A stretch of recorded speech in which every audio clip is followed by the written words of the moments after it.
Today is Tuesday, June 28th. This is a voting meeting of the Prescott City Council. Do we have any introductions or announcements today? I think we need to, did you call us to order? I did. Okay, just checking. Yes, we do have many important announcements. First of all, I am pleased to announce that it is officially Rodeo Week here in Prescott, Arizona. Yahoo! The 135th World's Oldest Rodeo kicks off tonight at the rodeo grounds. This year's theme is celebrating 50 years of Junior Bonner, which was filmed on location right here in Prescott, starring Steve McQueen. There will be a total of 8 performances this year between today and Monday, July 4th, and there might still be a few tickets available. Also, the Frontier Days Parade will take place on Saturday, July 2nd at 9 a.m., and this council will be marching in the parade. So come on downtown and watch the parade Saturday morning at 9 o'clock. And it will be followed by the Whiskey Row Boot Races, sponsored by Hensley Beverage Company from noon to 1 p.m. Sign up and you might win a coveted Budweiser beer can trophy. Also, the rodeo dance is Thursday, Friday, and Saturday from 8 p.m. to 1 a.m. at the Depot Marketplace parking lot. Music is by the fabulous Lonesome Valley Band. Come on down to the dance and scoot a boot. So everyone, have a safe and fun rodeo week, and don't forget to wear your rodeo cowboy attire. Everyone's a cowboy during rodeo week. Thank you. Thank you, Mayor Pro Tem. We'll now have an invocation from Pastor Dan Holbert from the Prescott United Methodist Church, followed by a Pledge of Allegiance. Let us pray. Oh God, you are our provider, and today we thank you for your providence. As we contemplate the serious nature of the budgeting process, we have hundreds of millions of reasons to give you thanks. We give you thanks for those who have put time, skill, and effort into the creation of the budget that will be before the body. Keep us mindful that all that we have and all that we are comes from and belongs to you. We ask that you will make us faithful stewards of the resources with which you have entrusted us. Bless our mayor, council, and staff with your wisdom and discernment to govern within your will. As we prepare for Independence Day, we pray for the safety of those who will celebrate in our town. We thank you for first responders who will selflessly rise to the call of ensuring health and safety of others. We acknowledge that our freedom is not free, so we pray for our nation and those who are serving in our armed forces. Let them know our appreciation and keep them safe. As we prepare to host the world's oldest rodeo, we pray for the safety of the people and stock involved, and we offer to you the prayer of Roy Rogers. Lord, I reckon I'm not much just by myself. I failed to do a lot of things I ought to do. But Lord, when trails are steep and passes high, help me ride it straight the whole way through. And when in the falling dusk, I get the final call. I do not care how many flowers they send. Above all else, the happiest trail would be for you to say to me, let's ride, my friend. Amen. Amen. Amen. Thank you, Pastor. You know, next Monday will be the 246th anniversary of the Declaration of Independence. So let us remember the sacrifice, the courage, and the commitment that our founding fathers made to create this great nation. And let's also remember our obligation as citizens to make sure we keep it free. So with that said, please join me in pledging allegiance to our great republic and the flag that represents it. I pledge allegiance to the flag of the United States of America and to the republic for which it stands, one nation under God, indivisible, with liberty and justice for all. Thank you very much.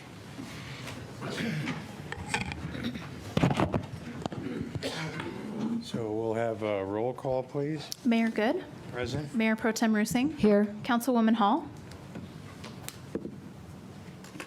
Here.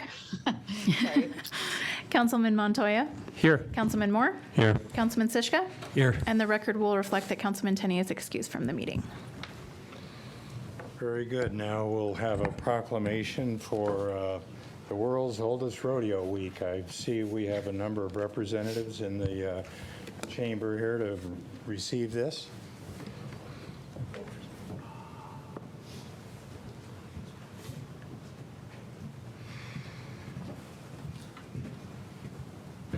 Well, it seems like I made the right decision.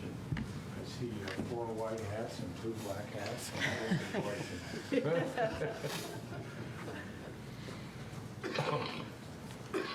Make that 3. And we'll include Melissa in there, so it's 5 to 3. We've still got the whites. So it's my pleasure to read this proclamation. World's Oldest Rodeo Week, June 28th through July 4th, 2022. Whereas, we got a lot of whereases, okay, not too many. The world's oldest rodeo, whereas Prescott Frontier Days has presented the world's oldest rodeo during the July 4th celebration annually since 1888. And whereas the world's oldest rodeo is celebrating its 135th year. And whereas Prescott's rodeo is led by General Manager Jim Dewey Brown, thank you, Jim, a 2-time saddle bronc riding champion at the world's oldest rodeo. Congratulations again. And whereas Arizona's second largest parade, the Prescott Frontier Days Rodeo Parade, entertains thousands each year during Rodeo Week. And whereas the rodeo is a collaborative effort that instills civic pride and supports our Western heritage, cowboy culture, and values. And whereas the world's oldest rodeo financially benefits businesses and citizens of Prescott as well as those in the surrounding communities. Now therefore, I, Phil Good, Mayor of the City of Prescott, Arizona, does hereby proclaim the week of June 28th through July 4th, 2022 as the world's oldest rodeo week and encourage our citizens and guests to enjoy and support the world's oldest rodeo. So thank you all for coming. Thank you all for your efforts. I know there's a lot of volunteers that make this happen. And with that said, it's great that we're going to have a full house, and I think every performance has been sold out. So I'm looking forward to a great rodeo week, and I'll be there tonight. So thank you all. Do you want to say anything, Chris, or?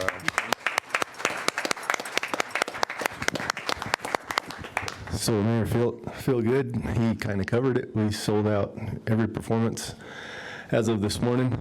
Wednesday was our, yeah, thank you. Yeah, Wednesday was our slow day, but yeah, we sold it out this morning. And we have great things coming up. DTX, new deal we're doing here with convention, or with, yeah. And, yeah, there you go. That's the word I was looking for. Cooperation with PDP, and the business is here, and we hope to bring more folks to bring the rodeo to more folks. So we thank everybody, the council. We thank you for your support. Thank you, Mayor. We'll see you tonight.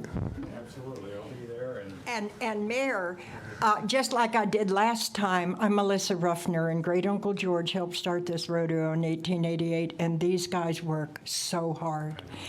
And there are displays all over town about this rodeo, and thank you so much. And don't forget the jobs, the work before and after that go in to make this possible. Thank you so much, guys, for including.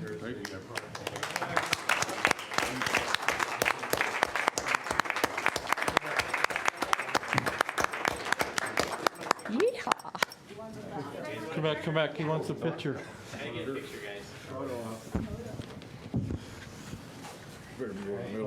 Clean getaway. There it is. All right, this way. Blocking my view. They can't see me in the picture. Thanks, John. Thank you, sir.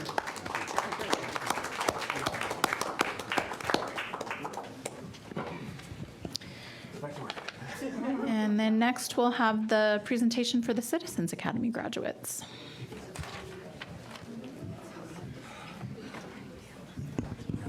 Citizens Academy. Would you like to go first? Would you like to talk first, or you want me to? First. All right. Hi, I'm Amber Fraser. I'm with the City Manager's Office, and I've been the facilitator for the Citizens Academy. So for those of you that don't know, the City of Prescott hosts a Citizens Academy that serves residents by exposing them to city departments and operations. It's intended to provide participants with insights into how our local government works and how we benefit and are involved in your daily lives. So we've had a wonderful academy this go around and every go around so far. So thank you to all of our graduates who are here. Councilman Tenney wanted to give his apologies for not being here. He was participating in most, if not all, of the Citizens Academy and has been a wonderful addition. So what we'll do is I will call you up one by one to get your certificate, and in our little goodie bag is your thumb drives with all of your presentations, and then we'll have everybody stay up here for a photograph. And then Mayor Pro Tem. Thank you. And I just want to thank all the graduates. It's very important to have an informed citizenry, especially a citizenry that will keep an eye on their elected officials. And I am a graduate of the Citizens Academy, class of 2019. And so if any of you want to run for city council, we have an election next year, and just give me a call. Thank you. All right, so Teresa Addison. Here's your certificate, and then if you want to grab a thumb drive. Okay, just hang on. And then David Army, I don't know if I saw him come in. Okay, if he comes in, we'll get him his. Linda Connerly. And then Elizabeth Davidson, if you want to come up. Oops, sorry, no, it doesn't help with the bags moving. There you go. Lauren DeFore. There we go. And John Duncan, if you want to come up, I saw you come in too. There we go. There's that. Sandra Gray. Right. And Kelly Jenkins. Maybe stand over here. Oh, yeah, that would be a good idea. Change sides. All right. Ken and Lynn Johnson. No? All right. Chris, and I believe Peggy's not here. Chris Lamberton. Yeah, there we go. She's on her way back from Montreal. That's what I thought. So I'll give you both of theirs. Yours. All right. Gail Lansdowne Stevens. That should be both, and I'll have you, because I put them in alphabetical order. So I put you guys separate. But Carla Lewandowski.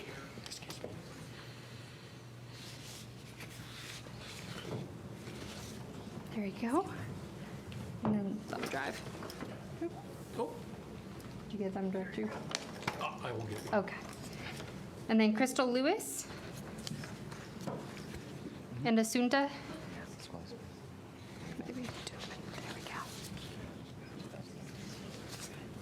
There's yours. Thank you. And yours. Oops, sorry. Thank you. I'll make sure everybody gets thumb drives too. And then Ryan Parsons. Thank you. Thank you. Kirsta and Ryan Phelps.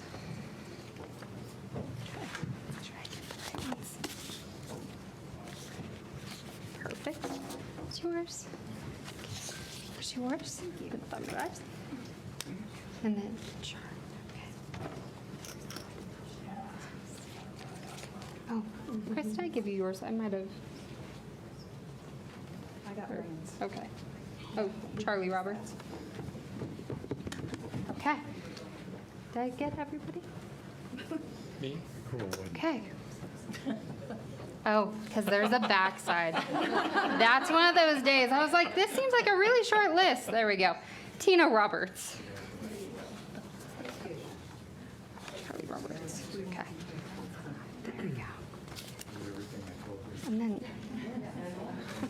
I have Charlie's. Did I see? Okay. There we go. Thank you. And then Charlie. All right. Keith Stevens. Did Tina get hers? I got, well, no. There we go. Hi. Just 3 more. Susan Tater. Tatter. Sorry, I knew I was going to do that wrong. Wait and see. I've got one of those last names too. That's like, all right. Sorry. Mr. Stevens. I know it's hard to fit everybody up here when you've got 25 people. All right, Michael Todd and Christy Woe. Not here, okay. And I do have one for Councilman Tenney too when he gets back. So, Congratulations, Chris. Thank you, sir. Appreciate it. there, come on, give you thumb drive too. Did you get a thumb drive? No. All right. All right, and then we'll all take a picture. I get a thumb drive first. All right, yep, everybody come on in. Sorry to everybody listening if I just yelled in your ears. Why don't you get in front of me? Because otherwise I'm going to block you. Go ahead, you get in front. There we go. Everybody make sure you can see me, that way I can see you. All right, count 3. 1, 2, 3. Keep smiling. There you go. Thank you. Thank you.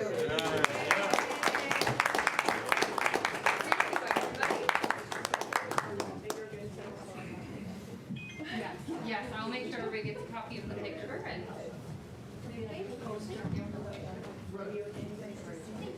Thank you.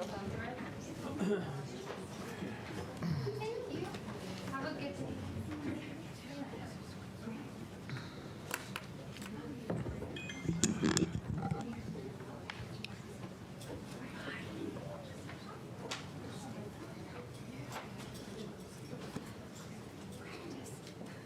Very good. What a great group. Thank you all for your participation, for your attendance, and I'm sure you have a much better understanding of the complexities of the city government after completing our academy. So we'll move on to the open call to the public. Thank you, Mayor. The City of Prescott welcomes public engagement. Residents may comment and address council on matters not included on the posted agenda during the call to the public. If you wish to speak, please complete a green speaker card and submit it to me prior to the start of the meeting. Speakers are limited to 4 minutes, and the call to the public will be limited to 40 minutes in total. At this time, I do not have any green speaker cards. Is there anyone that wished to speak during the call to the public today? Okay. Well, hearing none, then we'll move on to the consent agenda. Do you want to read that?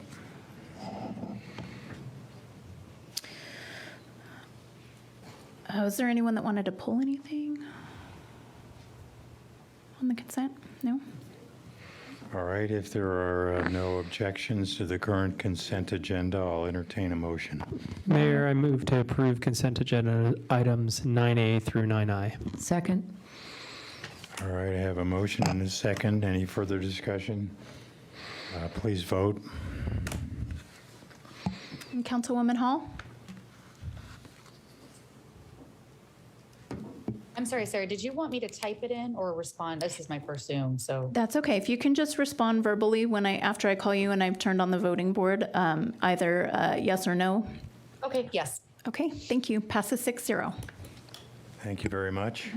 Next item is item 10, consent ordinance. Adoption of ordinance number 2022-1803, an ordinance of the mayor and council of the city of Prescott, Yavapai County, Arizona, authorizing the acceptance of a public water and sewer easement agreement from Chamberlain Development Prescott LLC, and authorizing the mayor and staff to execute any and all documents to effectuate said acceptance. Very good. Mayor Pro Tem, you have a question? Yes. Do we have a map or anything about this this easement. It mentions it's for future projects. I was just wondering if there are future projects outside the city limits. And it says Deep Well Ranch future projects. I assume those are inside the city limits. And I just have a few details that I'd like to know. I guess you're up, Don. I guess so, Mayor. Don Hirsch, Public Works. A couple questions I'll answer real quick. It's within the city. This park is within the city. It's directly adjacent to Trinity School. You know where that's at over there? As part of that park being the infrastructure for it, when they developed that whole area, we put in a city water line and a city sewer line for the park, for the restrooms and water fountain. Eventually, if other things are developed in that area, it could connect to that and continue through that park. But at this time, it's just that portion that's going to the restrooms itself. Okay, because I was looking at the little easement map, and it was just kind of a horseshoe shape, all located inside the park. Correct. And I It's all didn't see within the park anything at this time. passing through outside the park limits at this time. Yeah, at this time, it's just strictly with what's within the park itself. Okay. All righty, thank you. Any other comments or concerns? I'll entertain a motion. Mayor, I move to adopt consent ordinance item 10A. Second. Motion and second. Any further discussion? Please vote. Councilwoman Hall? Yeah. Yes? Yes. Sorry. Thank you. Yes. That's okay. Passes 6-0. Very good. We'll move on to the regular agenda. Approval of minutes from the May 17th, 2022 budget workshop as presented. This item was pulled from the consent agenda at the last city council meeting. Mayor Pro Tem Rusing had requested an amendment to the verbiage of the minutes. As we always do, when that's requested, staff went in and took a look at the video from the meeting just to ensure that all of the figures and numbers were accurate. In doing so, we found that the information specific that Mayor Pro Tem Rusing had requested was actually not within the meeting. Staff provided a verbatim excerpt from that portion of the minutes, and that is to be included in the permanent record. And our recommendation is that the minutes are adopted as originally presented with the verbatim transcript included. And I'd just like to comment that the item in question was the water pump storage station. And it is going to be presented as a study session on August 9th at our next meeting. So we'll have plenty of opportunity to discuss it, and the public will, of course, be invited to participate and make comments. Well, very good then. Can we have a motion on approving the minutes as presented? All right, Mayor, I move to approve the minutes as presented. Second. Thank you very much, Councilman Shishka. Any further comments? It was quite the debate over who was going to make that motion. So we have a motion and a second. Any further discussion? Please vote. Councilwoman Hall? Yes. Passes 6-0. All right, we move on to the legislative update. Good afternoon, Mayor and Council. I'm Tyler Goodman with the City Manager's Office. Happy to welcome Mr. Barry Aarons here, who is going to give us more of a formal legislative update now that the session is over. It was a long one, it was a hard one, and he has a lot of details to share with us. Also, on the agenda is the next item, which is his contract renewal. His contract ends at the end of this month, and we are proposing that we extend it for 2 additional years at $46,200 per year. And of course, we can answer questions as we get to that point, but with that, I'll hand it off to Mr. Barry Aarons.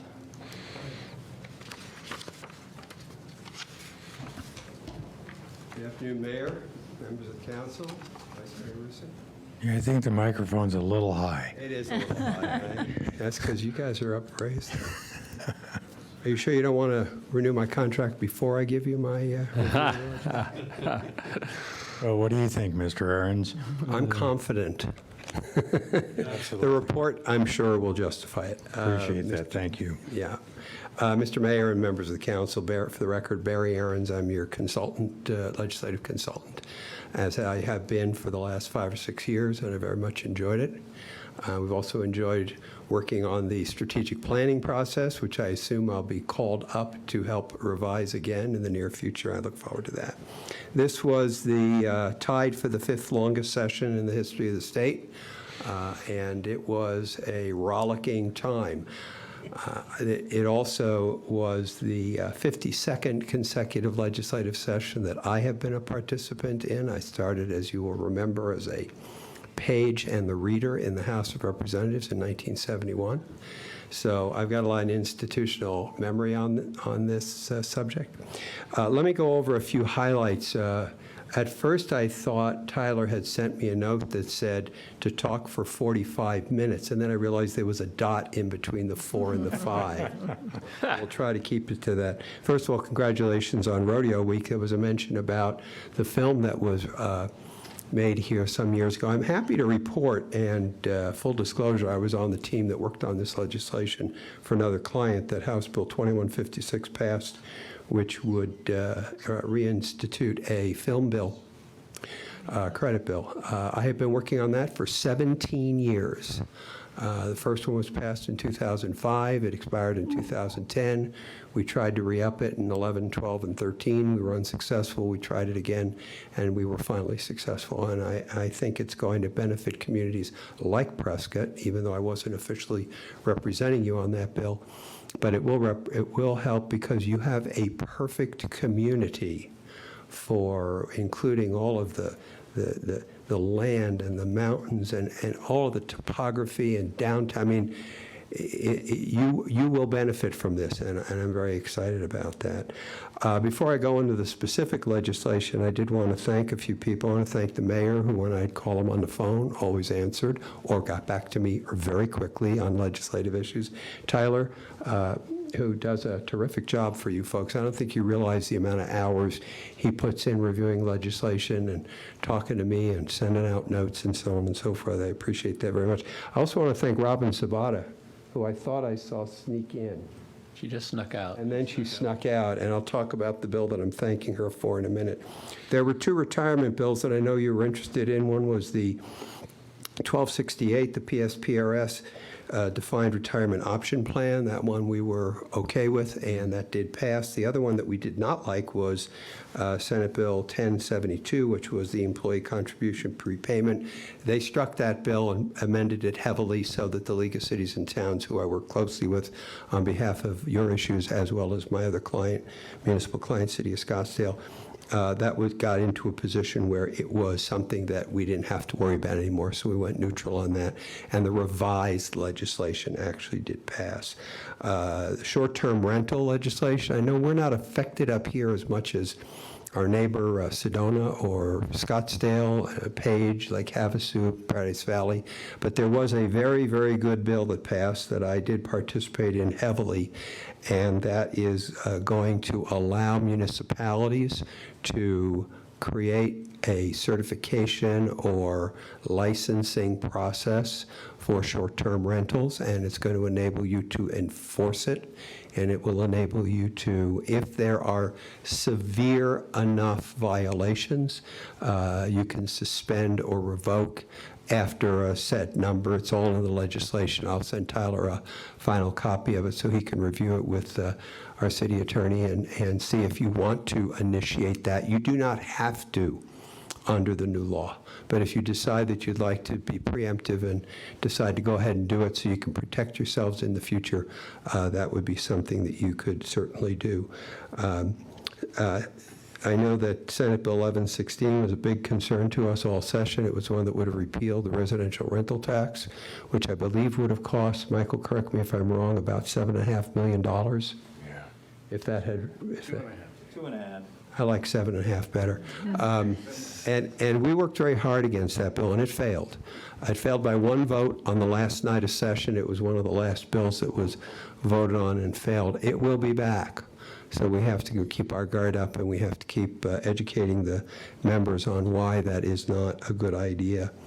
House Bill 2749, which is the TPT prime contracting bill, which also would have cost us significant revenue.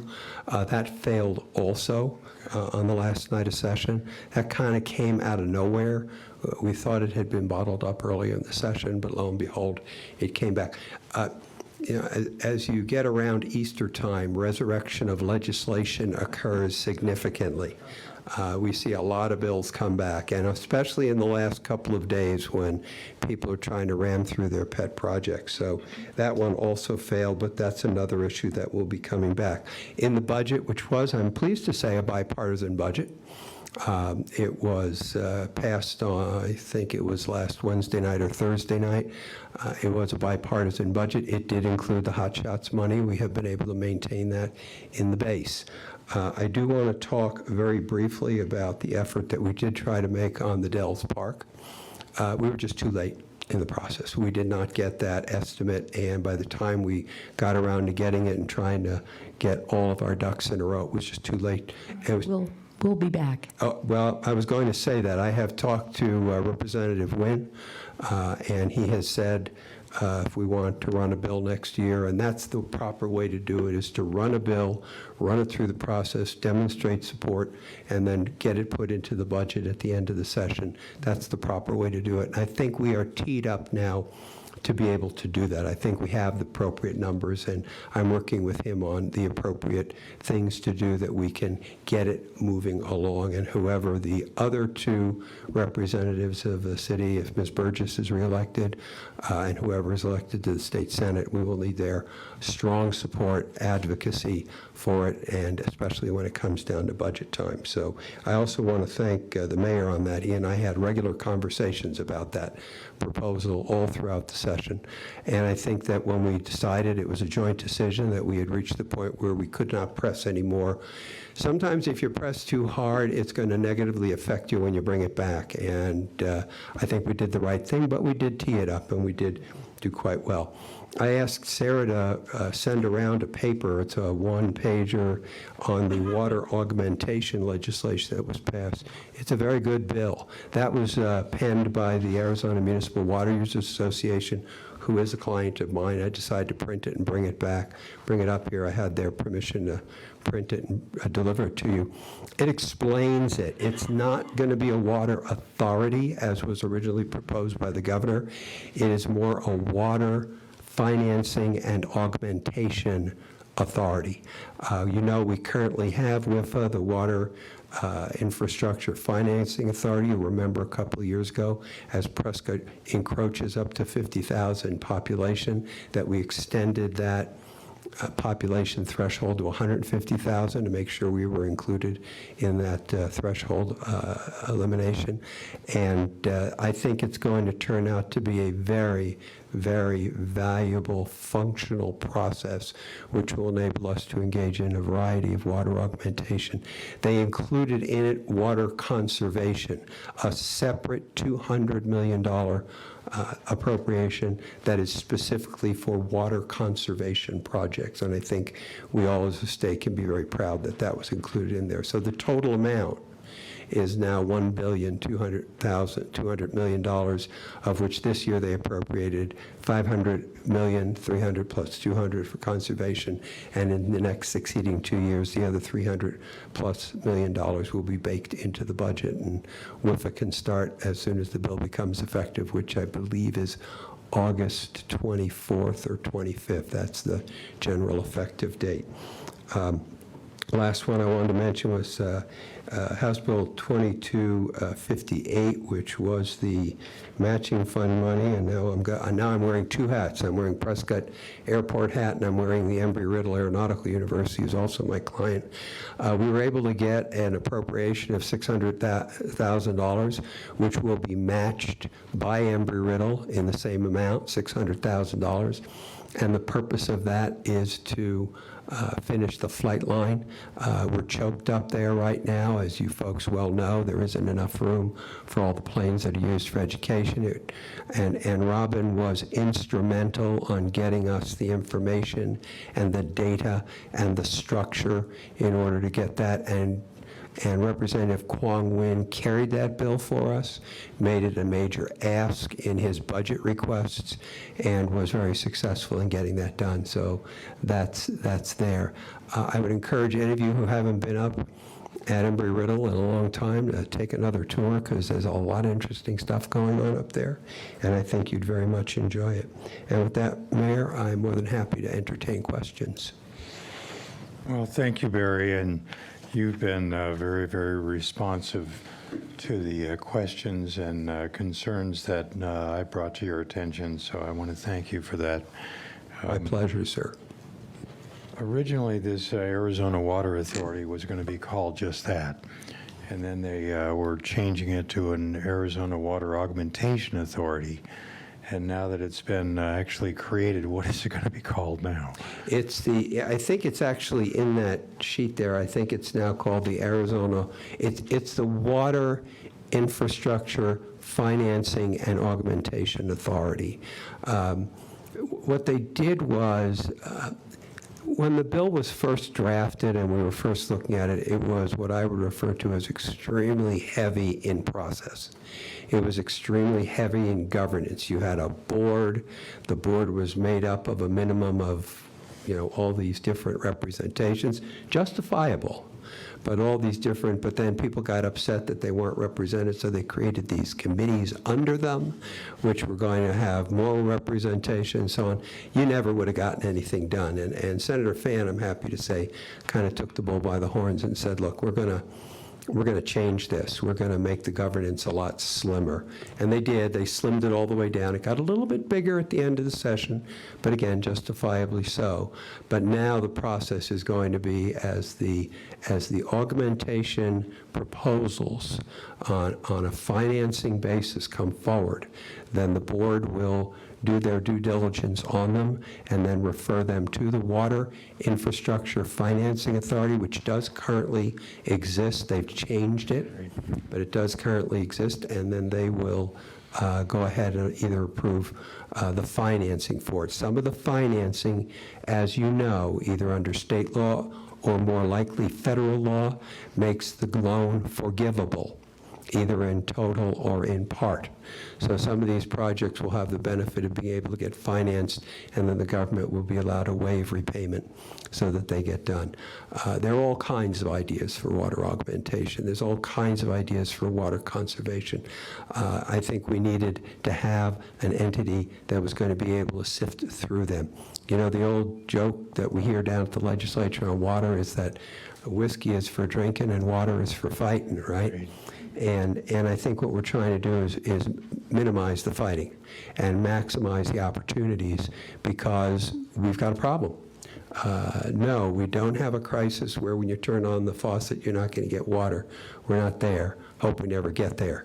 But we do have some problems. I don't think many of you are aware of the fact, and stop me if I'm going on too long, but I know how important this issue is to you, that only 11% of all the water in the state is used by 60% of the population in Maricopa County. The Arizona Municipal Water Association, which represents the 10 cities in Maricopa County that receive CAP water, that's 60% of the population of the state. They use 11% of the water. 70+% is used by agriculture. The tribes have about 11%, and then there's another about 10% that floats around with other entities. So the fact of the matter is that we did need something that was going to get us the ability to have the type of funding and financing necessary to look for augmentation opportunities. And the fact that the governor and the legislature, in a bipartisan effort, were able to come up and dedicate $1 billion to this effort going forward, I think is very commendable, and I think it's going to serve its purpose. Yeah, I was part of the Rural Groundwater Working Group to try to analyze this original proposal. And our concern at the time when it was first launched was that the expected economic development that was continues to grow in the Phoenix and Maricopa area, along with Pima County, would maybe overwhelm the rural water needs of the state. And of course, we're in our own Prescott Active Management area. Correct. And with the proposed management group, it was heavily weighted on representatives from Maricopa County, and the ability for any rural representation to be able to have a voice in that looked very, very limited. So I think with this significant change, I think the opportunity to be able to find some additional water resources to be able to bring into the state will allow our Prescott Active Management area to continue to be able to manage our own water resources up here without significant interference and maybe even some benefit. Councilman Shishka? Thanks, Mayor. I agree with your concerns. I always felt like I didn't want the large organizations, the Maricopa counties, the Pima counties, to basically look up here and say, well, they have water and we don't, so let's grab theirs. And my question for you, Barry, is that is there a seat at the table for Arizona Department of Water Resources? Mayor, Councilman Shishka, yes. They worked on this. They were the ones that actually crafted the language of this. They will be very definitely involved with the Water Infrastructure Financing Committee as a matter of law. And you said that these loans are forgivable. In some cases. In some cases, okay. So is there also a grant process? Mayor, Councilman Shishka, yes, there is, and that's part of the whole financing process. It's going to take us a while for WIFA to unbundle this and be able to figure out what their specific process is going to be. And hopefully when I come back up here, maybe in the fall, or I much prefer to be invited back up in July or August, since I live in Phoenix.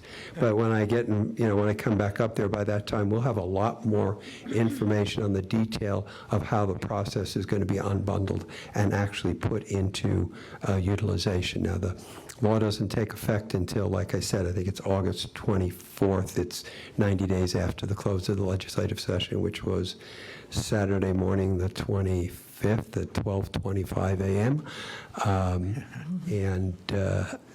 So it'll be, then they'll start actually working on some of their rules and regs and so on that they're going to have to adopt under the law in order to be able to actually process some of these grants and loans and financing and augmentation programs. However, having said that, it would not surprise me if before the end of the year, the governor doesn't have a couple of projects ready to go in the can, and that would be great. If it can produce more water, that would be great. Thank you. Yeah, I was mentioning the fact that a little over $1 billion sounds like a lot of money, but these days it doesn't sound like all that much. But I know some of the plans for either extending pipelines to bring water in from different sources, whether it's the Mississippi or the Missouri River, or supporting desalination plant investments, that the state may be able to kind of trade their investment in those plants with more allocation from Colorado River, et cetera, are all ideas that may have some merit, and they're certainly going to take a lot of state investment to be able to be created. So at least we now have the beginning of a organization or a group here that can consider some of the investments for augmenting our water supply, and at the same time being able to support more conservation efforts to make sure the water we have is used a little more efficiently. Any other comments or concerns? Mayor, the last bullet point on the second page is a little disconcerting. Maybe Barry can shed some light on it. They called out a committee process was established to give urban influence on the $1 billion long-term augmentation funds. Did they really need to give any more urban influence? I'm sorry, where are you referring to in the document? On the second page? Second page of your handout, Yes. the last bullet. What, Oh, yeah. How do I say this gently? That was to make sure that the city of Phoenix didn't feel in the final effort that they were shut out of the process of construction of how to unpack this whole thing. It does not give them a disproportionate seat at the board table. It's a committee that will seek input from them. But that was, I mean, Phoenix had another matter that they wanted, which Amwell wanted also, which would have affected Phoenix, Tucson, Mesa, Scottsdale, and one or two other communities, and that would have been to remove the threshold altogether on WIFA financing, which we should do, quite frankly. They resisted that at the last minute. We almost got it in, but Representative Griffin, who's the chairman of the Water Committee, told us we'll do that next year. We just don't want to add another thing in here that's going to keep us going longer than we have to. I was just trying to understand it. No, I appreciate that. So am I, and I was involved in writing it. So, one more item, if I may, Mayor. I have the last report of the scores of legislation that I followed for the city of Prescott this year, which I'm going to hand over to Tyler, and he and I will be working in the next couple of weeks to go over the specific bills and so on and see if there's anything that we need to further address looking to the future. And it's a privilege to represent you down there, and I thank you for that opportunity. Thank you very much, Mr. Ahrens. Any other further questions or concerns? Thank you for the legislative update. Thank you, sir. We'll move on to the next item. Approval of City Contract Number 2016-104A4 for lobbying services from the Ahrens Company, LLC. Funding is available in the general fund. Good afternoon again, Mayor and Council. Tyler Goodman with the City Manager's Office. Just again, this contract is to extend Barry's time with us and helping us for another 2 years at $46,200 per year, which is the same rate that we've had the last 2 years with Barry. So unless there's any questions, or I'm happy to answer questions if there are any. Well, I'll just say that as the legislature continues to deal with some of these very, very critical and growing issues, having a representative for the city that's as accessible and skilled and experienced as Mr. Ahrens, I think will continue to serve us very, very well. Mayor Pro Tem. Thank you. You know, I think it's very important that all the governmental agencies work hand in hand in order to accomplish goals that are for the benefit of the community. And going down to the state legislature can be very intimidating, but when I went down there, Mr. Ahrens was valuable. He was a very valuable resource with insights and how to navigate the system, and hope that we'll be working closely again. Thank you. And I'll just add, Mayor, that it's more often than not that I call Barry with a concern, and he's already addressed it, or already on top of it, or already talking with people. So his expertise, his presence down there is so valuable. I know I can't be down there all the time, city staff can't be, but having him there is really valuable to us.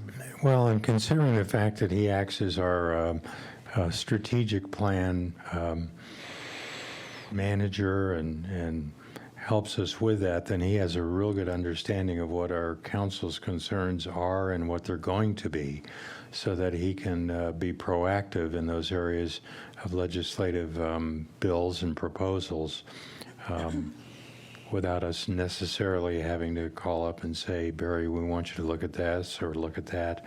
He helps us to design our strategic plan and is pretty well versed in what we are concerned about. Any other comments or concerns? I'll entertain a motion here. I move to approve contract number 2016-104A4. Second. Okay, I have a motion and a second. Any further discussion? Please vote. Councilwoman Hall? Yes. Passes 6-0. Very good. Thank you. And thank you, Mr. Ahrens. We certainly appreciate your efforts, and thanks for coming up here and enjoying 20 degrees cooler than Phoenix. Always a pleasure. Thank you. Public hearing for the fiscal year 2023 budget, expenditure limitation, and tax levies, and at a special meeting, adoption of resolution number 2022-1826, adopting the final fiscal year 2023 budget and expenditure limitation. Thank you, Sarah. Mayor and Council, Mark Woodfill, Budget and Finance Director. Always a pleasure to be here.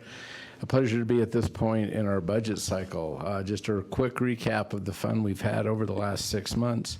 The budget process started back in January with Mr. Ahrens, as we've discussed, putting together a strategic plan.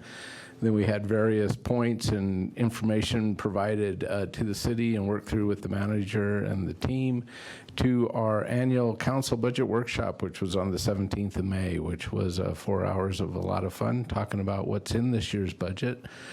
Council considered 2 weeks ago the tentative budget and ordered it published for once a week for 2 weeks, which it was, and in the Sunday paper for the last 2 Sundays with the summary thing and the today's date. So what's happening today is the public hearing on 3 things: our budget for 2023, our alternative expenditure limitation, which is set as part of the budget process, and the property tax levy, which will be considered on July 12th, the next meeting that we have. So with that, the budget for 2023 as proposed, $281,220,203. This schedule is one we looked at the preliminary, although I have separated out the potential grant contingency from the other contingency, just to make that a little clearer. We always have that $5,000 grant contingency in there, and then the other contingency depends on the different projects we hear about that were not submitted as part of the budget. We had several questions 2 weeks ago on what the purpose of the contingency was. We talked about land acquisitions and the new airport layout plan that council has just approved a month or 2 ago, and various other things with open space. I thought the best way to look at it possibly would be with the schedule, which was requested by Mayor Pro Tem, which was, what did we do with this year's contingency, to give an idea. And again, just running through the list quickly, we had the purchase of the W parcel, which was part of the AED development, which was not brought forward in the budget, but it came up at the first part of July, right after budget adoption. That was 9.9. We had state local financing recovery fund grant, which was our part of the ARPA funds that were out there. It was actually 5.9 million. There was some contingency allocated there, so we only ended up moving 5.6 or using 5.6 of the appropriation. We had additional funding from PSPRS dedicated sales tax. And again, appropriation and a contingency is not money. It's ability to have appropriation that can be moved around for funds. In this case, we have 1.6 more million coming in on that tax that we want to send to PSPRS. We couldn't do it if we didn't have any appropriation. That's why it's important about this contingency. Debt service, excuse me. Additional debt service on the general fund, not on the general fund, on the new city hall. We had land sales. Council wanted those monies to go to pay off that fund. That's 2.3 million is what we actually paid to there. There were some appropriations in that category already, so we only had to use 500,000. But again, not even that could happen if we didn't have this available appropriation to move around. Other things came up, including the cost overruns at Lower Goldwater.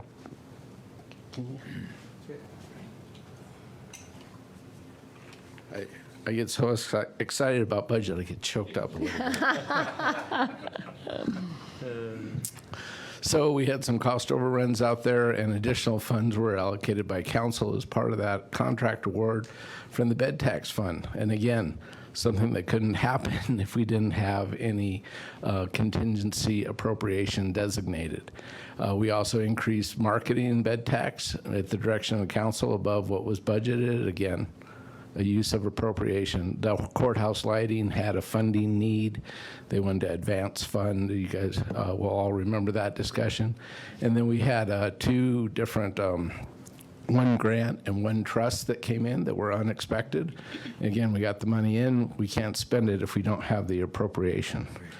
So that is why we do put these contingencies in there. And again, with that, this is the public hearing on the budget, but obviously any discussion or questions we can take care of before we hear from the public.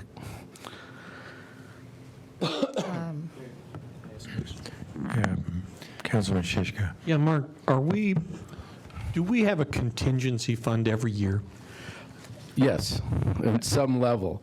And again, it's based on what projects are flying around that didn't get in the budget that we kind of know about as we bring it forward. But we also, beyond that, we always have something because stuff comes up. And we don't have to spend up to the level of the contingency fund we've set aside, right? No, and of course, it doesn't get spent unless council approves it. And again, this is appropriation contingency. This isn't cash. So if we ended up having to spend $30 million and we didn't have grants or whatever, council's going to be very involved in issuing debt. We'll have several meetings, and I'll give you several warnings about what this means to your financial future and all that stuff like we did during the budget workshop before that goes forward. So there's a lot of public input. There's a lot of public opportunity for public input, I guess I should say, and council input as if any of that goes forward. But by having the contingency in the budget, it gives council the ability, the ability to be able to respond to these needs of the community. Okay, thank you. Sure. Thanks, Mayor. Mayor Pro Tem. Thank you, Mark, for that clarification. I think it's important to understand that the contingency fund gives us flexibility in managing our finances, and it's also for unexpected expenditures. And I'd like to make a comment about the first item, purchase of W parcel from AED. That was critical for our airport protection from residential encroachment. And I don't know if everyone knows that we now have a FedEx distribution center located on that parcel. Thank you. Yeah, I think it's a confusing reference, and it's a confusing title sometimes for the public at large to realize that we have to have these contingency appropriations so that if and when we do receive grants or other types of revenue that may or may not be expected, it gives us the opportunity to be able to utilize those grants, whether they're matching grants or direct grants or whatever they might be, to be able to utilize those for purposes that we either may or may not be aware of over the course of the year. And of course, we always have the contingency fund within our general fund to make sure that we have some available dollars should unexpected emergencies occur within the city, within the auspices of the general fund. So they're really kind of two different areas. Yes, Mayor, absolutely well said. Again, the budget appropriation contingency is just an appropriation. It's not cash. As you mentioned, we have operating reserves in the general fund balance. Right. And again, those can cover the adopted budget that's in the fund balance for next year. But if something emergency comes in and we have to go above that, without appropriation contingency in this budget, you can't spend the money. Right. There's no legal way to do it. So I think it's important to kind of restate, reemphasize, and keep repeating the fact that these contingency appropriations versus a contingency for the general fund are really different areas. And, you know, if we don't at least project some area of contingency appropriations, then when we get those grants, we're stuck. We can't use them. Definitely, Mayor, and sometimes if you can't spend the grant in a time period, you know, you can't get it. Right, and So it it's not that we expires. got to wait till next year to do it. We might not be able to take advantage of a grant opportunity that. And I remember that happening a couple of years ago where the opportunity expired and we had no ability to utilize it. Yeah. Yeah. All right, do we have any other questions or concerns? No. All right, so let's go back to what we're moving here now. So we do have public comment, Mayor. Oh, good. Yvonne Dorman.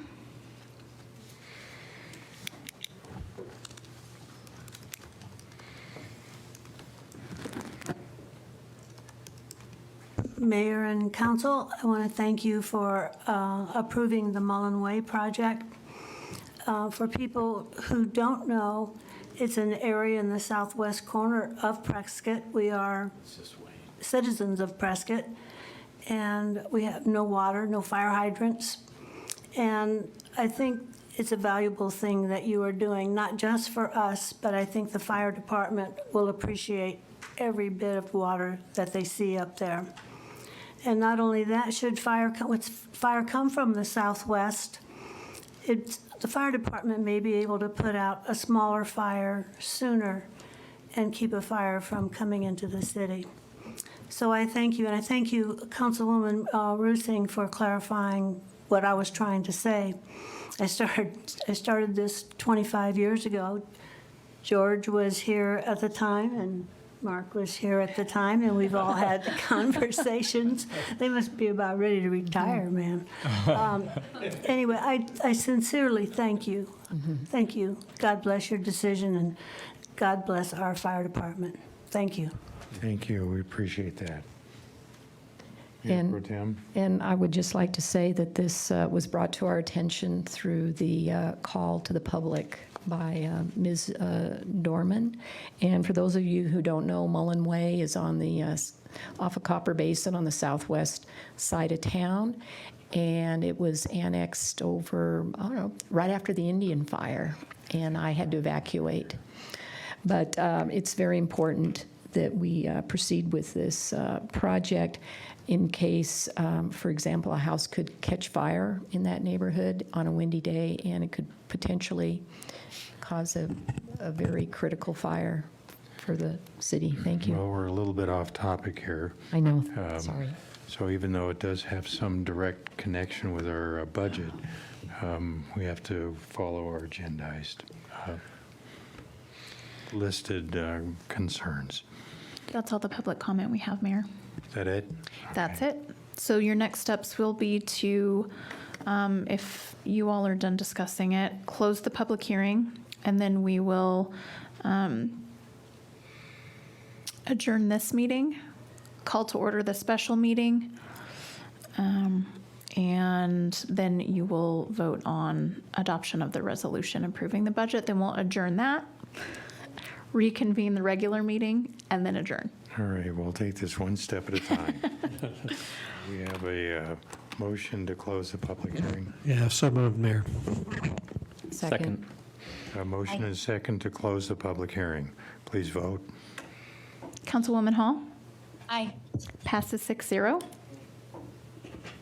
All right, so our next step is to recess Recess this regular meeting. meeting and convene a special meeting per ARS 42-17105 to determine and adopt the estimates of the proposed expenditures for the purposes stated in the published proposal.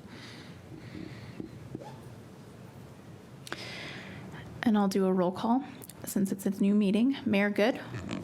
Yes? Mayor Pro Tem Rusing? Here. Councilwoman Hall? Here. Councilman Montoya? Here. Councilman Moore? Here. Councilman Sischka? Here. And the record will reflect that Councilman Tenney is excused from the meeting.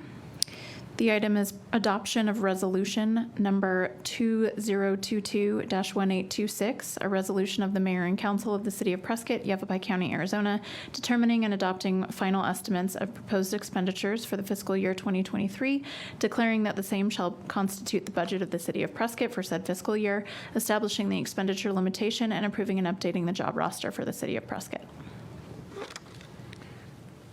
All right, at this point, I'll entertain a motion to do that. Mayor, I move to adopt resolution number 2022-1826. Second. Motion is second. Any further discussion? Please vote. Councilwoman Hall? Aye. Passes 6-0. Does that conclude our business? It does. Well, at this point, then, I'll close this meeting with a, I think you have to adjourn the special meeting. We have to adjourn the special meeting and then reconvene the regular voting meeting. that was my intention to ask that step. So we have. Mayor, I a move to motion close the adjourn special meeting. The special meeting. We don't need a motion for We that. don't need a Mayor. motion? No. Okay. Reconvene the regular meeting. Yes, sir. Now you can do it. I don't need to do another roll call because you're just coming back from a recess. So we need to take a vote on this? No. Have any words? Goodness, we only have to do this once a year. It's weird. So we don't need to vote, and we don't need a motion. You do not. So then I think we're concluded here, aren't we? Yes. You are. Thank you very much. And to the rest of the people in the audience, I apologize. So I'll conclude this meeting, this voting meeting of the Prescott City Council with the following comment and quote from President Ronald Reagan. We must reject the idea that every time a law is broken, society is guilty rather than the lawbreaker. It's time to restore the American precept that each individual is accountable for his actions. This meeting is adjourned. You're here. Hey.